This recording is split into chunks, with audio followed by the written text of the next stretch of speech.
Hello friends, आप सभी का स्वागत है इंग्लिश की एक नई वीडियो में। आज हम एकदम जीरो से आपको वोकैब बताने वाले हैं। अगर आपने इससे पहले की वोकैब की क्लासें नहीं देखी हैं या फिर इंग्लिश बोलने की क्लासें, बोलने वाली सेंटेंसेस की क्लासें नहीं देखी हैं, तो आप जाकर ज़रूर देख लीजिएगा।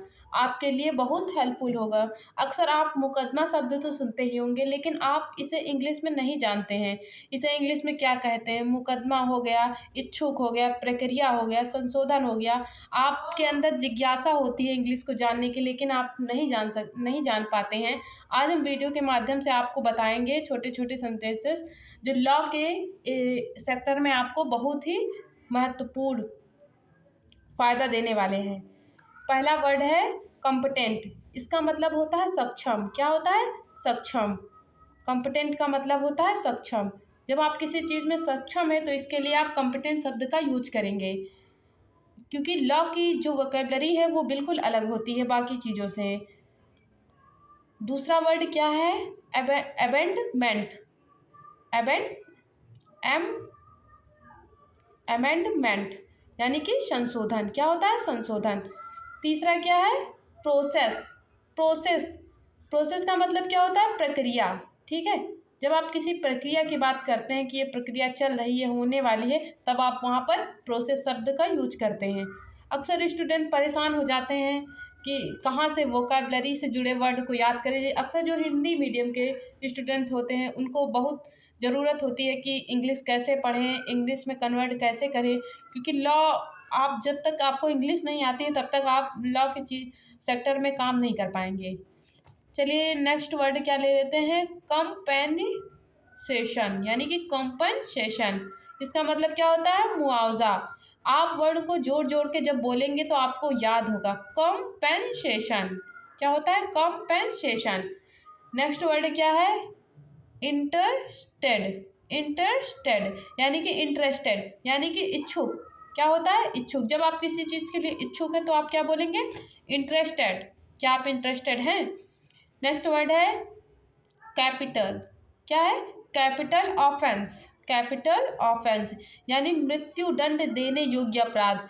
जब कोई व्यक्ति ऐसा अपराध कर देता है जो मृत्यु दंड के बराबर हो, तो आप उसके लिए क्या बोलेंगे? कैपिटल ऑफेंस है।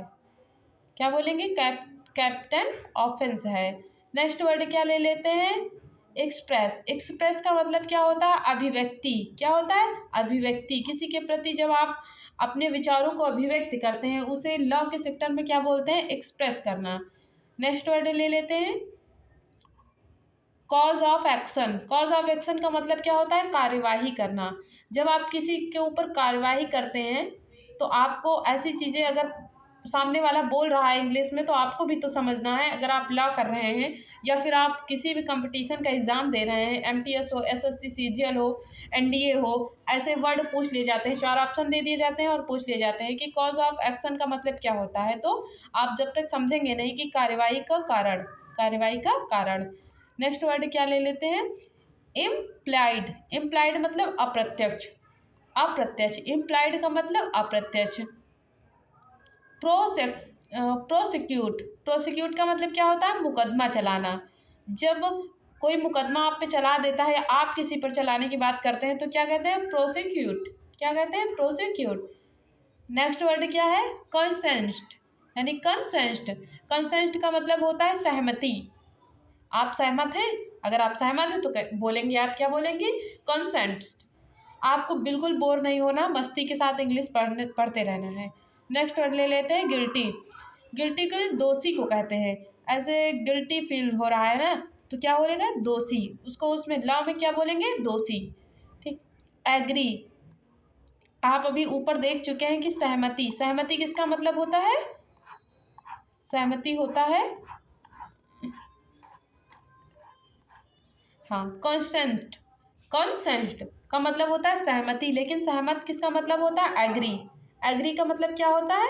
सहमत। और कंसेंट का मतलब सहमति। नेक्स्ट वर्ड ले लेते हैं कॉग्नाइजेबल। कॉग्नाइजेबल का मतलब क्या होता है? कॉग्नाइजेबल अज्ञेय अपराध, संज्ञेय अपराध। क्या होता है? संज्ञेय अपराध। नेक्स्ट वर्ड क्या है? प्रोविजन। प्रोविजन का मतलब होता है प्रावधान। ठीक है, क्या होता है? प्रावधान। मोस्ट इम्पॉर्टेंट वोकेबलरी हैं। आप इनको याद कर लेंगे तो इससे आपका जो लेवल है बढ़ेगा, हाई होगा। धीरे धीरे आप समझ पाएंगे कि वोकेबलरी से क्या इम्प्रूव होता है। सेंटेंस बनाने की जो आपकी प्रक्रिया है वो तेज होगी। जिस तरह आप सेंटेंस नहीं बना पा रहे हैं लेकिन आपको ग्रामर आ रही है, वो सब वोकेबलरी की वजह से आप नहीं बना पा रहे हैं। नेक्स्ट वर्ड क्या ले लेते हैं? Over rule. Over rule, over rule का मतलब क्या होता है? अस्वीकार करना, अस्वीकार करना। डिसमिसल, डिसमिसल का मतलब होता है अयोग्यता। क्या होता है? अयोग्यता। टेस्टिफाई यानी कि गवाही देना। जब कोई व्यक्ति खड़ा होकर गवाही देता है तो उसे इंग्लिश में बोलेंगे टेस्टिफाई कर रहा है, यानी कि गवाही देना, गवाही दे रहा है। प्रो बोनो, प्रो बोनो का मतलब होता है निशुल्क। क्या होता है? निशुल्क, बिना किसी शुल्क लिए। ठीक है, प्रो बोनो। ट्रायल, ट्रायल का मतलब क्या होता है? ट्रायल का मतलब होता है मुकदमा। क्या होता है फ्रेंड्स? मुकदमा। इसी के साथ ये 20 वर्ड्स कंप्लीट हो गए हैं वोकेबलरी के आपके, और लॉ से जुड़े सेक्टर के ये 20 वोकेबलरी कंप्लीट हो गई हैं। अगर आपको वीडियो अच्छी लगे तो आप सब्सक्राइब जरूर करना और अपने दोस्तों को शेयर करना। और इसी तरह की वोकेबलरी मैं लाती रहूँगी, और इंग्लिश सेंटेंसेस छोटे छोटे, जिससे आपकी इंग्लिश इम्प्रूव हो सके। और अगर आपको वीडियो अच्छी लगे, लास्ट में एक बार फिर कह रही हूँ, तो सब्सक्राइब जरूर करिएगा। थैंक्स वीडियो को लास्ट तक देखने के लिए।